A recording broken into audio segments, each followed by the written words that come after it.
அனைவருக்கும் வணக்கம். நான் உங்களுடைய செல்வம் பேசுகிறேன்.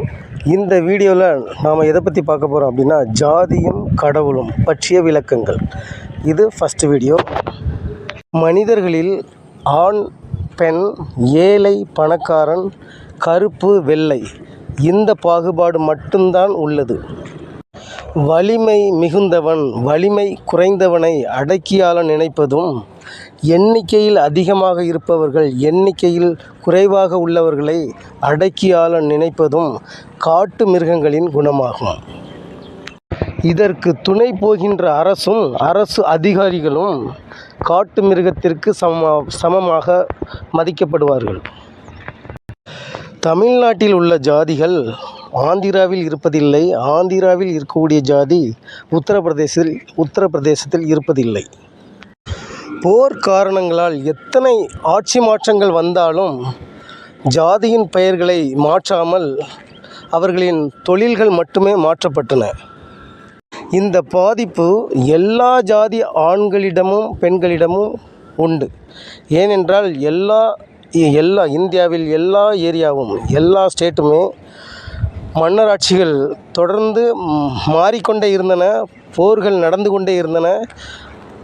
அப்படி கைப்பற்றப்பட்ட இடங்களில் உள்ள பெண்கள், மண், பெண், பொன் மூணுமே ஜெயித்தவர்களால் கைப்பற்றப்படும். அங்குள்ள ஆண்கள் ஊரினை சுத்தம் செய்தல்,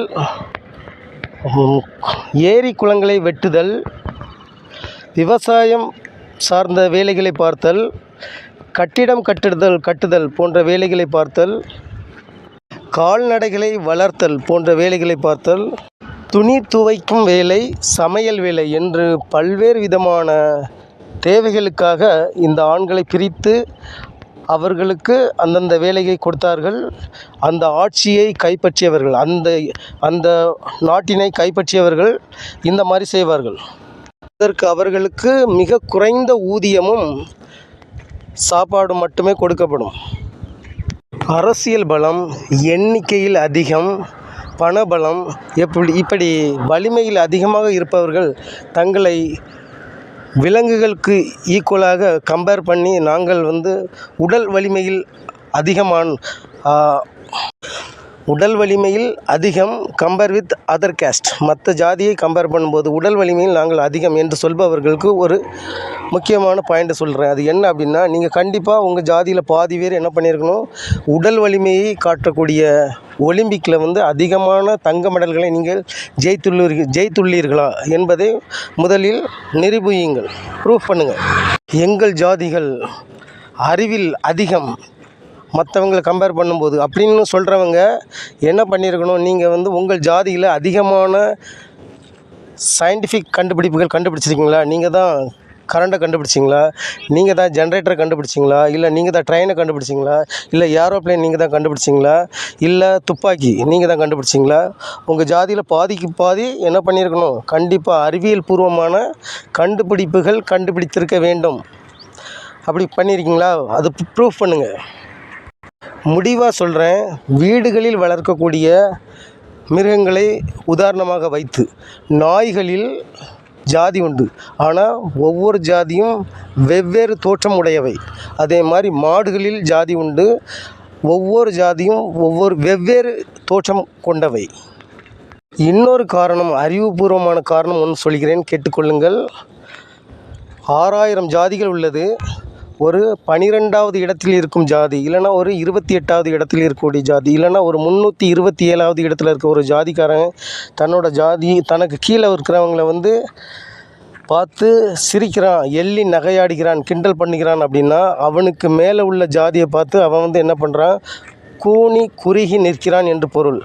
அதற்கு இன்னொரு அதை விலக்கி சொன்னால், அவனுடைய பெற்றோர்கள் அந்த மேலுள்ள ஜாதிக்கு அடிமை மீன்ஸ் தரம் குறைந்தவர்கள் அப்படின்னு அர்த்தம். அவனே ஒத்துக்கிட்டான், அவனுடைய தந்தையும் தாயும் தரம் குறைந்தவர்கள் அவனுக்கு மேலுள்ள ஜாதிக்கு.